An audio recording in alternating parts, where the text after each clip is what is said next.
Hi students. Okay ma. So in the previous class I have discussed about non-profit organization, nothing but non-trade concern topic. Okay, for intermediate second year. Intermediate second year, from this topic they are going, nothing but they will be getting around 10 marks. Okay, it is a 10 marks sum for them. Okay, so listen carefully here. Before listening this video, first of all you have to listen to the first part 1, non-profit organization part 1 you have to listen. Then only you can understand. Okay, why? Because in that video I have discussed about the total introduction part and some accounting terms also I have discussed over there. Okay, so before watching this video, please watch the first video, introduction part 1 video you watch. Okay, so here what we have discussed means non-profit organization. Non-profit organization, okay, we have discussed about some introduction part and regarding subscriptions, donations, legacy, entrance fees and life membership fees. Okay, regarding these things I have explained to you in the first video. So now I am going to start with the okay, remaining terms, remaining accounting terms. Okay, so here what are the remaining accounting terms once you see now. Okay, so till life membership I have completed now. Next point is regarding sale of old asset. Next point is regarding sale of old asset. Okay, sale of old asset. Regarding sale of old asset I am going to discuss. So what is the sale of old asset? Okay, sale of old asset is nothing but it is a capital receipt. Means if suppose you have sold any furniture or machinery, any furniture maybe. Okay, if suppose you have sold any furniture. Okay, so here what we have to do from its book value, we have to deduct the sale value. From its book value, we have to deduct the sale value. So there either you will be getting a profit or loss. Let us think. If book value of furniture, you think book value of furniture is around 10,000 and you have sold it for around 8,000. So here actually its book value is 10,000 but you have sold it for 8,000.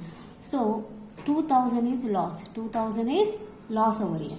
Let us think. If book value is 10,000 and you have sold it for 12,000. So 2,000 is profit for you. 2,000 is profit for you. So when you are selling any asset,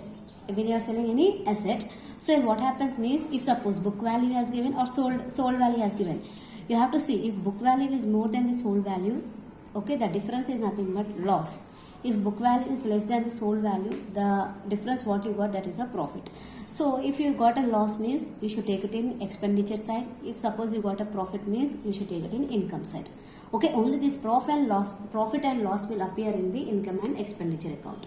That is the sale of old asset.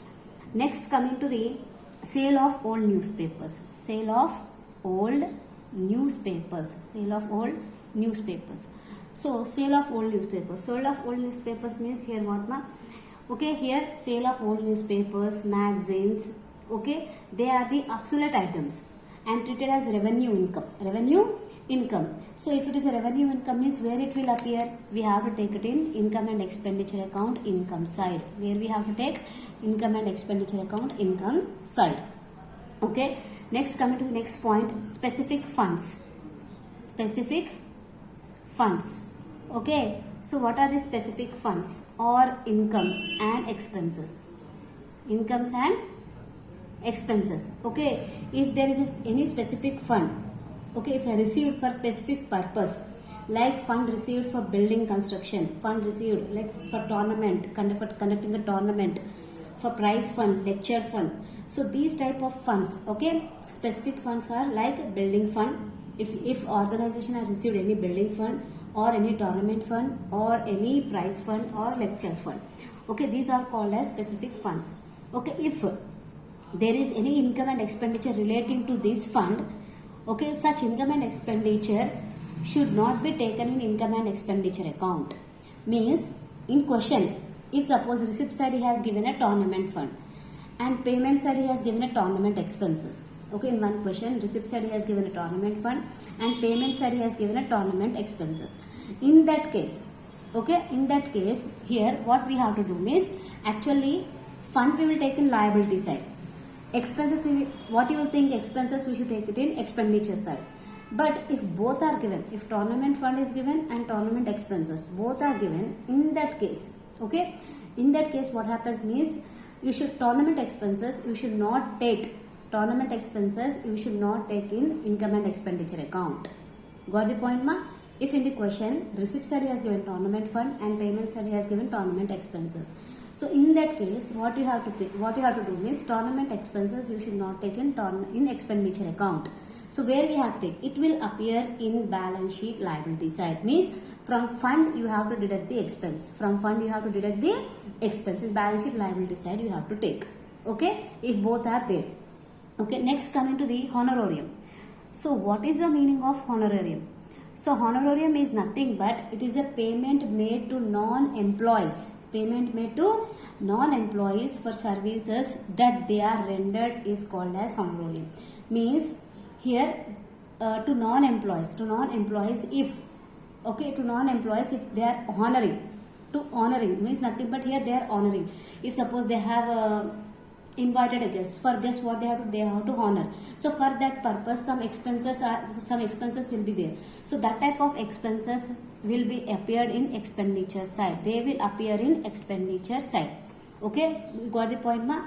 Honorarium means what here, it is nothing but it is payment made to non-employees, okay, for the services that they have rendered is called as honorarium. Okay, some payment, some amount they have made to non-employees, for example payment to the artist, okay, payment to the sportsmen, etc. Means if they have provided any services to that organizations, means here the organization people they will honor to that person. Okay, so it is treated like the expenditure. Next coming to the grant from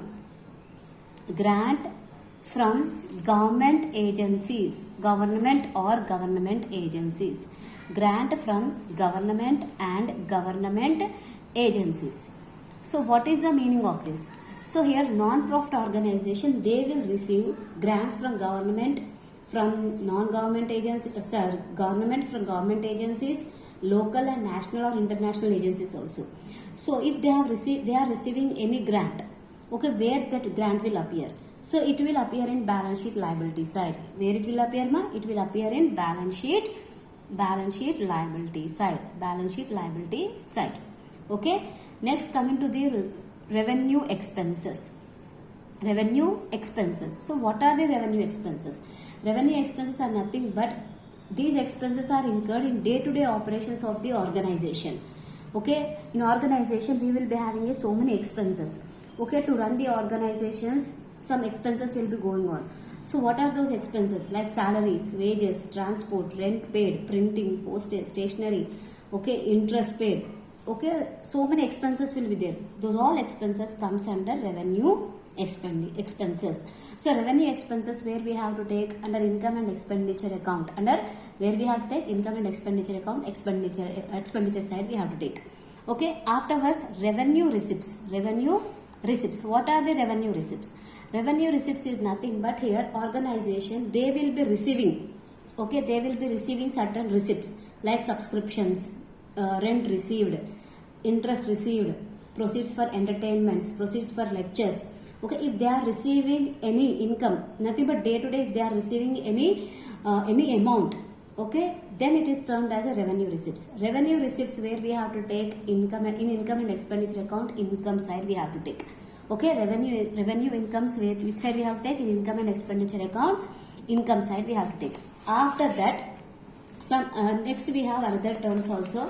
One is capital. Okay, capital expenses.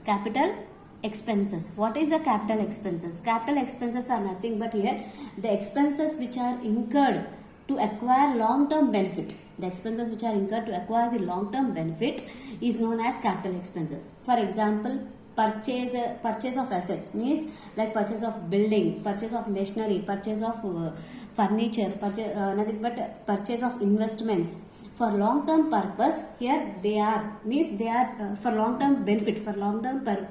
They are investing in different assets. Okay, that is called as capital expenses. Capital expenses we have where it will appear. Capital expenses we have to show in balance sheet asset side.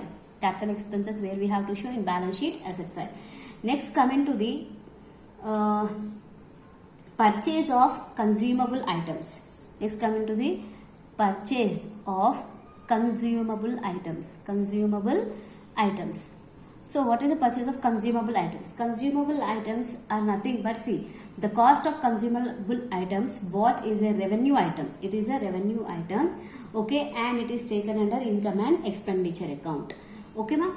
So there may be opening stock, closing stock of these items. Okay, even we will be having opening stock and closing stock also. Example like postal stamps, stationery, medicines, sports material, etc.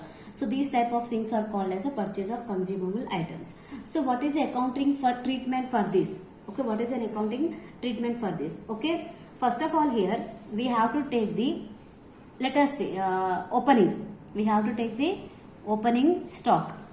Opening stock we have to take. Okay, what we have to take? Opening stock we have to take. For opening stock, what we have to do means, okay, we have to add purchases. If there are any purchases, we have to add the purchases. We have to add the purchases. Okay. Next, after adding purchases, next what we have to do means we have to deduct closing. We have to deduct the closing. This is an example what I have said. If suppose there is anything adjustment regarding the stock, okay, if opening stock he has given and purchase he has given and closing stock he has given, okay, in that case the procedure will be like this. Opening stock, add purchases minus closing stock. Okay, the leftover difference, the leftover balance what we got, this one you have to take it in expenditure side. Where you have to take? In expenditure side you have to take. Okay, so the main accounting terms I have discussed you. Okay, in the next video I am going to discuss nothing but I am going to start with the receipts and payments account. Means I will explain the receipts and payments pro forma, and with that I am going to do the nothing but I will explain the receipts and payments account problems also. Okay.